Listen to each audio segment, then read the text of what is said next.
Before we begin, we'd like to mention that this episode of Muslim Minds has been brought to you by DC Muslim Youth and Adams Fairfax. Assalamu alaikum, welcome to another episode of Muslim Minds, a podcast where we aim to inspire and empower young Muslims by having meaningful conversations with individuals who have succeeded in their professional lives while remaining grounded in their Islamic faith and values. In this week's episode, we have an incredible guest, Abrar Omeish. Abrar Omeish is the first ever Libyan woman to ever be elected for government in the United States. She's also the youngest, first Muslim woman to be elected in Virginia. She also co-founded a student-led organization that aims to provide disadvantaged youth in the Nova area with free tutoring and mentorship for their classes, whether it be in middle school or high school. Throughout the conversation, we discussed why she got into politics, a little bit more about the nonprofit that she co-founded, as well as some advice for those who are interested in getting in the field but are afraid of being called out or not having a loud enough voice, as well as how segregation still exists in today's school system and what she's done to combat that a little bit. So without further ado, let's get right into it. Welcome, Abrar. It's an honor to have you. It's a pleasure to be with you. Thank you. So we'll get started with the icebreaker, inshallah. The question that our previous guest asked you, Amar Nasimi, was, what's something on your bucket list that you hope to accomplish soon? Oh my goodness. Let's see. It puts you on the spot. I mean, there are fun things, but maybe I'll be more serious. I think taking my Islamic knowledge journey to the next level. Mm-hmm. So I always had a progression growing up, but especially being in politics, and I'll talk about that in a little bit, I kind of got distracted and didn't have the time to invest in it in the same way. So, subhanAllah, I was just talking to someone today and they reignited that spark in me. So, inshallah, I'll be taking that step. Inshallah. Do you have any plans on how you're going to go down that? Or is it just going to be like... Yeah, somebody was talking to me about a virtual master's program. I'm not sure. We'll see. But, yeah. That's cool. So, inshallah, yeah. Allah. Yeah, that's actually perfect because I want to ask you a little bit more about that and like your like personal journey with Islam and then how that's played into what you're doing now and all the important work and amazing work you've been doing. Absolutely. So just to get started, can you tell us a little bit about your journey, why you got into politics, what inspired you, things like that, like where you came from, anything like that? Yeah. So I grew up right outside of DC, Northern Virginia, right here, Fairfax. And it was at a time, it was, an awkward time for the Muslim community because it was right after 9/11. So I remember that distinction of growing up being really young, but then so remembering America before that, but then most of my young adult life was after that and seeing how the Muslim community was harmed. I mean, our masjid being targeted, like the FBI and informants being in our masajid and our community centers and stuff like that. So, and then being aware of cases of people who had nothing to do with terrorism, were not involved in any dangerous activity, but were suspected or associated and therefore put in jail or, prosecuted and had to go to court and it was just a very difficult time. And so I think remembering that and feeling like the folks who were in office at the time just were out of touch and didn't even see us as human beings. And the conversations around Iraq and Afghanistan and just wars in the majority Muslim world, and seeing how the American perspective was on that. And then how kind of, the immigrant perspective of like recently, Muslims who recently came here and how different that was. Made me gain an appreciation for what it means to be in power and what it means to kind of control the narrative and to be able to humanize people. So I think all of that led me to question power. And then as a result of that, think, why can't we be the ones in office? If these are guys who, generally guys, older, white guys, right, serving in these positions and have been for so long, but the community is so diverse and has such deep needs that they're out of touch with, what makes me any less qualified than anyone else to be in that position? Yeah, of course. So that shaped a lot of that and got me more involved in the community. I can continue talking. You go ahead. Yeah. Why the school board though? Why is that? Yeah. Why did you decide to do the school board, not go for like Congress or any other position like that? Yeah, I mean, I think so. That kind of context ended up putting me in a place where I was really sensitive to fairness, issues of fairness, justice. And so I went through the public school system, and I still remember cases where, I know I was really blessed to have a mom who sacrificed everything. She stayed at home, gave up her PhD to kind of raise us. My dad would work like nights and days to make enough money to support our, dreams. And I knew that not a lot of kids had that. And I saw that in school. Like I remember specifically in math, in middle school, one girl couldn't continue in algebra because her parents couldn't afford tutoring and she was struggling, right? And so she had to drop out of that class. Yeah.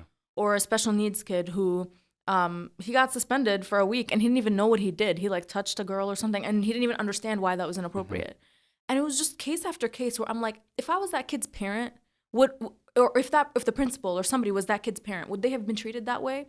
Absolutely not. They would have like, bent over backwards to find a way to help that kid or humanize that kid. And so to me, it was like, okay, and then we claim that the American dream is real, that somehow if you work hard, you make it in this country. But I'm seeing many situations where it has nothing to do with that. It's all about how much money you make or how much money your parents make. It didn't even, right, on the kids level. So that's really what made me realize education is a key tool towards justice and equity in the society. And if we want to claim that we live in a place where anybody can make it if they put in the grit and the hard work, that we have to at least make sure K through 12 is a fair shot. And it's not. The foundations, basically. Exactly. Everyone can work hard, but if you're not positioned in the right places with that work, it won't take you anywhere, sadly. Exactly. You won't have the tools. Yeah. That's great. So you're the first Libyan that's ever been elected in U.S. history, mashallah. And you're a woman as well, so that's great. The producer is also Libyan, so he's repping over there. Yeah. So what kind of challenges did you face being the first Libyan Muslim woman in politics? It was not easy. I will say. I mean, especially being a Muslim woman, I think I could have just as easily not worn a hijab and like passed for anyone else. Yeah. But I think, I never saw myself as different because of it. Certainly, I came with my values. They made me, driven and passionate about justice in the way that they have. But I didn't necessarily walk into a space and think, oh, I'm different than these people, so like I need to act different. No, I just kind of stepped in and thought of myself just like everyone else. Yeah. The harsh reality was when I would realize they would receive me as a person who was different, right? And that wasn't necessarily the case for our generation. So in school, yeah, sure, like there were bullies and people would say, mean remarks, whatever. But it wasn't until I stepped out of that and started working with, generally middle-aged, older people, right? Yeah. Who were raised in a different generation. Some of them were alive long enough to remember Fairfax County when we had segregated schools. Oh, wow. So it's just when you realize that, wait a minute, these are the people I'm competing with and working with in the political arena, like obviously they're going to see me as different, Yeah. And so there were things, on the campaign trail, like I remember somebody was telling us that like the FBI was informed that I was like running and somebody called them and tipped them that like a terrorist or like someone from Al-Qaeda specifically. Someone from Al-Qaeda was like running. It was just like weird, and then the FBI was trying to investigate whatever, but it had nothing to do with who I really was or what I represented, or there would be like signs that were slashed and things like that I thought were more aggressive than what other candidates were facing. Yeah. Not to mention, of course, the online hate of just like mentioning my Islam, mentioning the status of Muslim women and terrorism and extremism and being tied to the 9/11 masjid that like whatever Osama bin Laden's people were, all these associations that have nothing to do with. I was born and raised here. Yeah. I went through our public schools. You're just as American as the white kid sitting next door, to you. Right? Yeah, exactly. And even more tied to Fairfax because I'm a product of the system. And so are my siblings are in it. Yeah. Like my cousins and aunts and uncles graduated from it, right? So that's the weird dissonance you see where no matter how, I always felt like I was a success story for Fairfax. And if that was adopted and taken and seen as like, hey, we raised these kids to serve and like to be good citizens and they're coming back to serve, that's something to be proud of. Yeah. But I always felt like for me, I was a threat. It wasn't necessarily something to be proud of. It was something to be afraid of. Yeah. So that was a different reception. And I definitely experienced that. But I don't want that to discourage listeners. Like, it's all the more reason to prove them wrong and to build a different reality because they haven't seen it before. Yeah. People are afraid of what they don't know and what they haven't tried. Hopefully at some point there's going to be a time where it's not middle-aged white men essentially who are in charge, and there's more of those like open-mindedness, that acceptance that we are all different in our own way, but it's not a bad kind of difference. It's a good type of different that allows us to like challenge each other and think of ways to better the community and better the school system, for example, and things like that. Right. And I want to just touch on a point real quick because that's the whole point of a democracy, right? It's reflective of the people, the population. I mean, if it works, it's another conversation. But so it's not a matter of like, let's remove all the white people, because some people get afraid of that. Like it's called white flight. People want to leave the communities that are increasingly diverse, or white anxiety around all these issues. It's not to say we want to remove these people or we don't care to have this voice. No, it's to say we need all the voices around the table: the conservative, the liberal, the the minority, member of the majority, whatever, the rich, the poor, so that we can make decisions that keep everyone's experience in mind, because that's ultimately the best outcome for our community. Of course. So you co-founded a nonprofit that provides free tutoring and membership and mentorship for that purpose of kind of giving everyone a fair chance and an equal chance. How's your experience influenced your work in education leadership and leadership as a whole? Because you have that political side, but then you also have that nonprofit where you're leading people and you're kind of providing that service to make sure that everyone's brought up on the same foundation, and they can do with that what they will, but they have that strong foundation. How has that experience been for you? Yeah, I'm really glad you identified that and decided to talk about it, because I hate the politics side of this. The point is the service, right? And the politics is like a part of the journey you have to kind of go through to get there. But that was precisely as you said, right? It's seeing that kids are not having opportunity because of a reason that's not fair, which is the money their parents have, their access to tutoring and support. And I knew that if I needed that support, I could have turned to so many people, and my mom would have done everything. My dad would have paid all the money to make it happen. And so it just started as a side activity that I did with a kid I knew from middle school. And we would just bring a bunch of friends and tutor on the side. And actually it was the Mason District Government Center, on the weekend. And it grew. The demand was so big, we couldn't even tutor all the kids that would come. Yeah. And then, from there, the next year, we're like, hey, let's expand this. So he managed that location. I started a location in a community center. And then from there, we grew even more. We're like, okay, let's bring more friends. Let's make this a board. We didn't know what we were doing. Yeah. We're like, okay, I guess we're going to be a board, and maybe it's an organization. And it starts from that service. And I really do believe that when you put a sincere intention, and at that time, I had not seen enough of the world. So I was genuinely trying to just do good. Yeah. Allah subhanahu wa ta'ala blesses it, because it grew from there. We had, 2 other friends that took centers. So we had 4 locations, and it just expanded. And we wanted it to be youth-led. So we had stopped by the time we graduated and passed it on to the next group. And we just came up with applications for this core team. The core team ran the organization. Then we made, applications for the executive team that would run it. Yeah. And all these kids would apply, and we just advertise left and right. We just tried our best. We're oh, where do people find out about these things? Oh, the career center in their high school. Or oh, their counselor. Maybe we would just cold email people and say, can you spread this information? We cold emailed the public library system and met with them, and they gave us access to all the libraries to use them. Yeah. So I really think when there's that genuine intention and you want to help, doors open.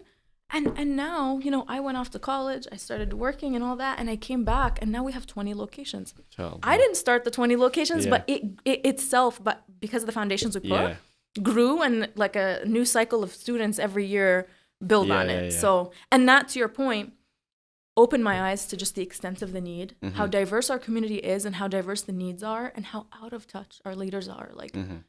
Such basic things to meet people where they're at that weren't happening by the school system. And the school system sitting there and saying, we don't know why people don't sign up for these supports, or we don't know why people's parents just don't care. Certain communities, their parents just don't care.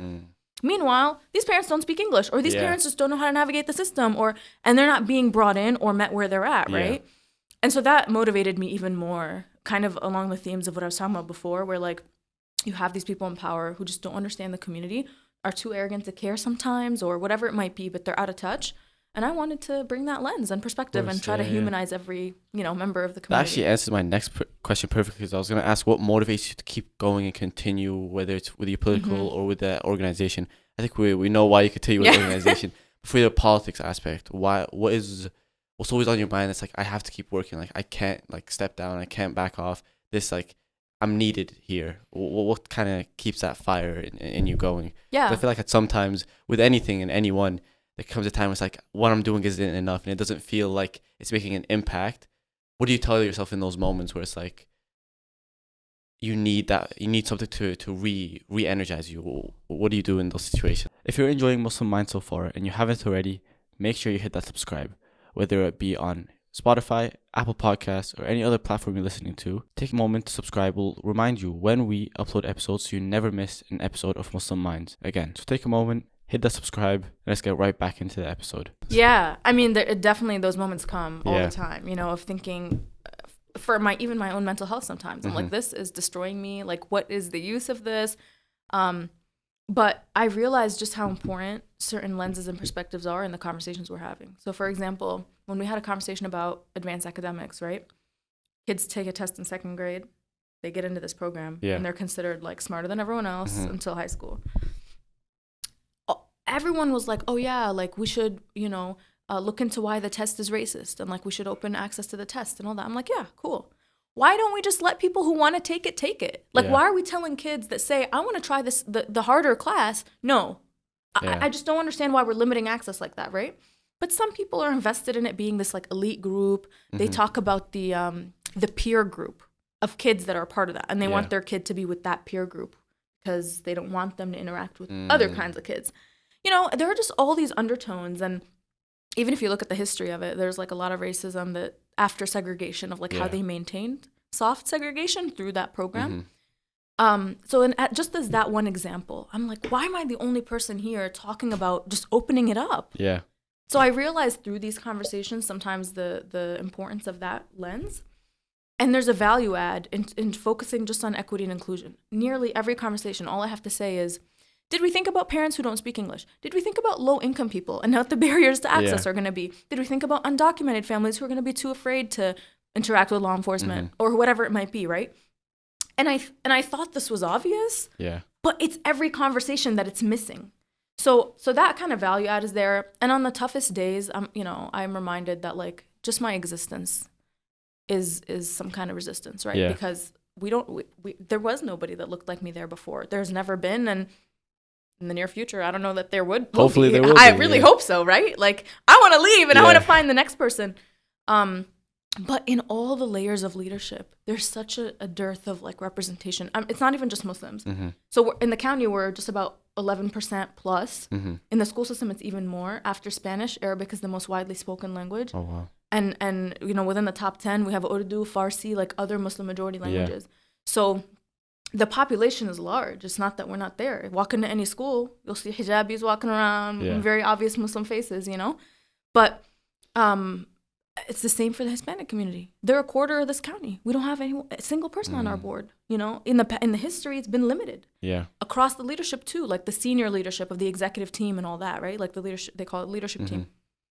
You don't see people that represent major subsets of our county. So I think trying to be a voice for them. I remember like the little guy who's out there, or sometimes when I go to school events, when I'm really demoralized, and that one person who comes up to me and is just like you spoke up for me, or like I needed you to say that, right? Like the bus drivers, every time we do like a retirement ceremony, the bus drivers are like, they'll say thank you to every board member, and they'll be like, especially you, thank you, because I fought for them on certain things, because they're the little guy in the employee group.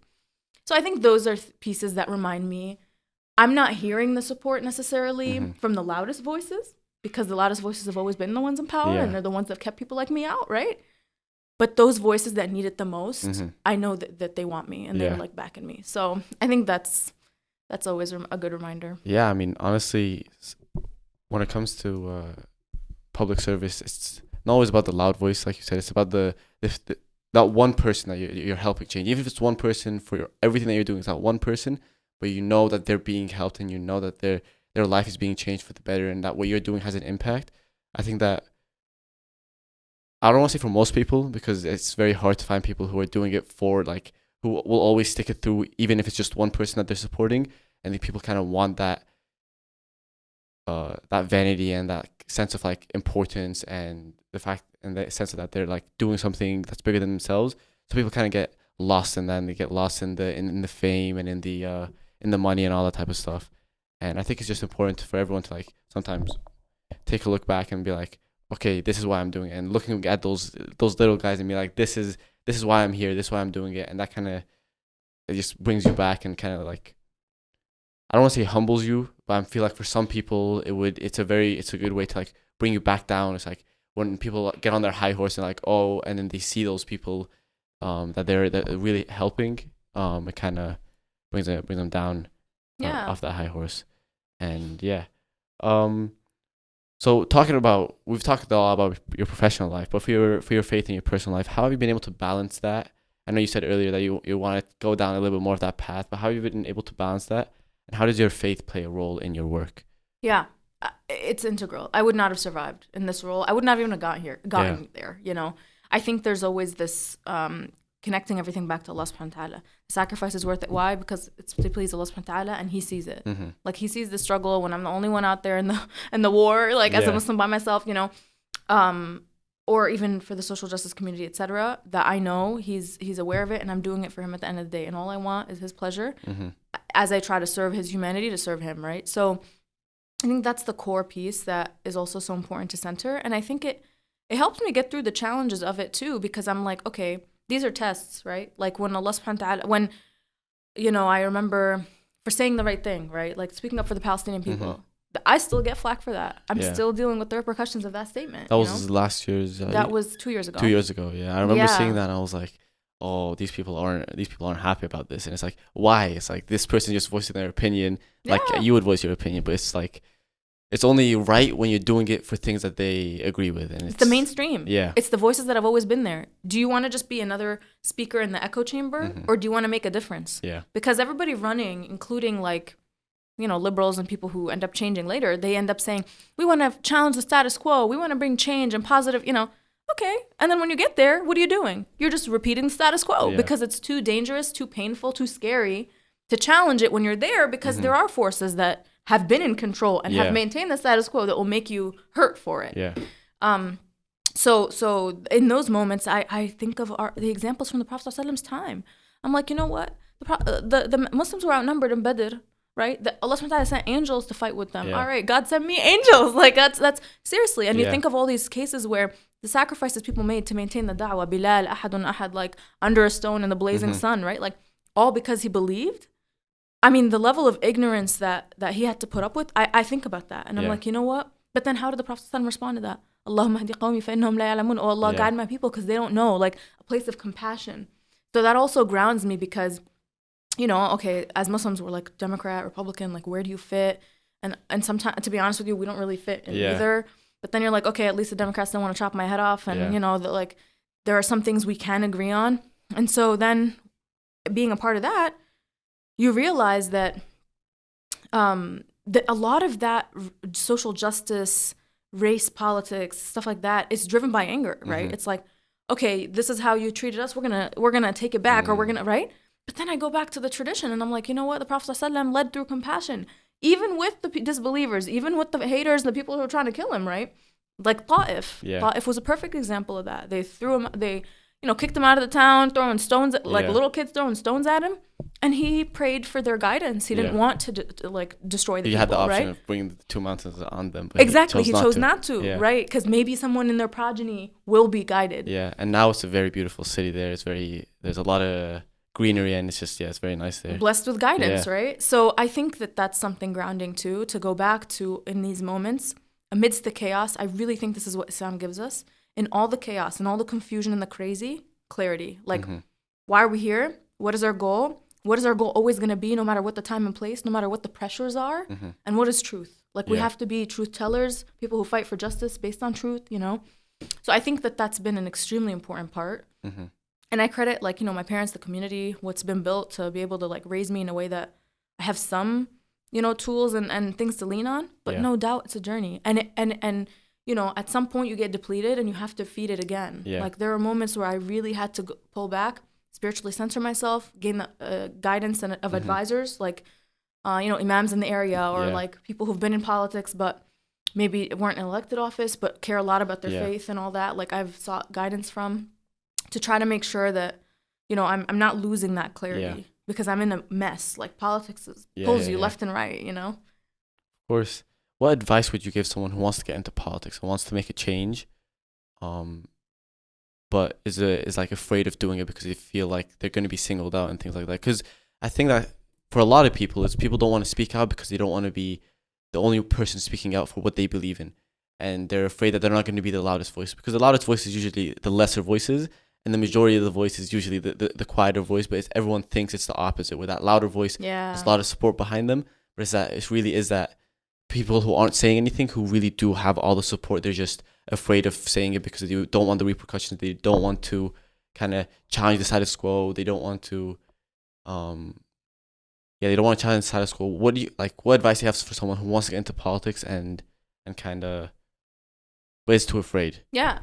I think when I went in, I felt like I had to say certain things to prove to myself that I was real. Mhm. Like I was willing to take the heat for the things I was saying.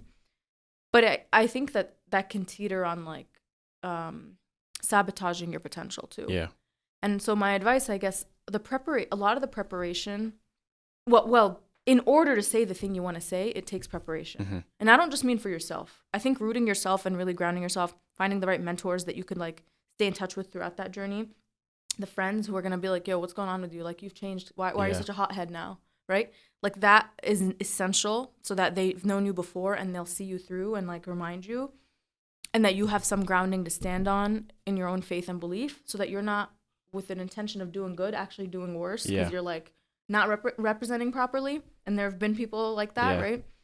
But besides just that, I think, you know, when wanting to make a statement, and in the Palestine one, I realized this too, there's a balance of like putting in place the support that you're going to need to withstand it. Mm-hmm.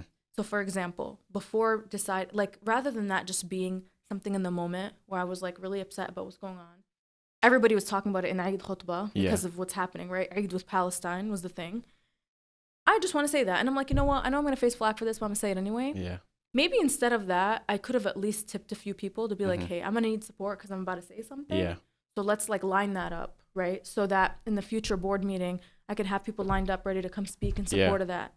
Or influencers ready to post things or like be aware of it, you know? Having like a campaign ready for it. Exactly. Yeah. Interfaith leaders who've had relationships with the Jewish community that could be like, yo, look, this is our stance on this, like, right?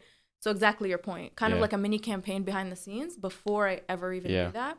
Those are some of the things I learned. So people who are it's not necessarily about being afraid to say the right, don't let yourself be afraid to say the right thing. Put in place the foundation safeguards. You need, the safeguards, Yeah. exactly, that will carry you through saying that thing. Because we can't be out here single soldiers in against an entire army, you know, we're going to be killed. Like, that's just not how you survive it. Yeah. No, like, have that invisible angel army behind you. Go out there, be ready, bismillah, but know that they're behind you. You do what you have to do, and then you leave the rest to Allah. Exactly, the tie the camel part. Yeah. That's great. Thank you. It's actually been a pleasure having you. As we wrap up, we do have that tradition where this guest will ask our next guest a question without knowing who the guest is. So, and it's completely random. So you'll pick a number between 148, 47. Some of them are deeper questions. Some of them are more fun and lighthearted questions. So if you could pick a number, and then we'll read the question, and then for the next guest, we'll tell them it was you, and we'll read the question, and we'll see what they have to answer. A number. I feel like I need to make this purposeful. You said 1 through 40 something, right? 47. All right, let's do 6, because I'm reminding 6? everyone we need to fast our 6. Show what? What's your favorite thing about your job? Oh my goodness. Yeah, that's a good wrap. It's a good question. Yeah. It'll also get us like started with the guests and stuff like that. Yeah. I mean, I guess you learn so much by meeting such different people. I think that meeting people, hearing their stories, being in a capacity to serve them, like having a position that sometimes I take for granted, even the capacity of it, that someone just sends you an email and you're able to like make a big difference in that student's life. That's my favorite part. I think being able to, it's a responsibility too, and it's daunting and scary, like when you're given that kind of power, but I like to be able to do something about the circumstances I'm hearing about and I'm aware are going on. Of course, yeah. So, thank you for being here. It's been a pleasure talking to you. And if the guests haven't gained anything, I know I have. So this has been a pleasure for me, and I've learned a lot. So thank you for the knowledge and all that, all the advice and insights that you shared. For that question for the next guest, inshallah, you'll have to wait until the next episode comes out to see what they say and who the guest is. And that goes for you guys as well. Remember, new episodes of the Muslim Minds podcast come out every Thursday at 5 p.m. So we'll see you next time, inshallah. Assalamu alaikum wa rahmatullahi wa barakatuh. Thank you for listening to today's episode of Muslim Minds. I want to take a minute and remind you to follow us on our social media on Instagram, Facebook, Twitter, and TikTok under the handle @DC Muslim Youth. We post inspiration, updates, and other events and programs that we'll be doing in the coming future. So make sure to follow us there to stay tuned to when we upload episodes, as well as other programs and events that we will be doing, inshallah.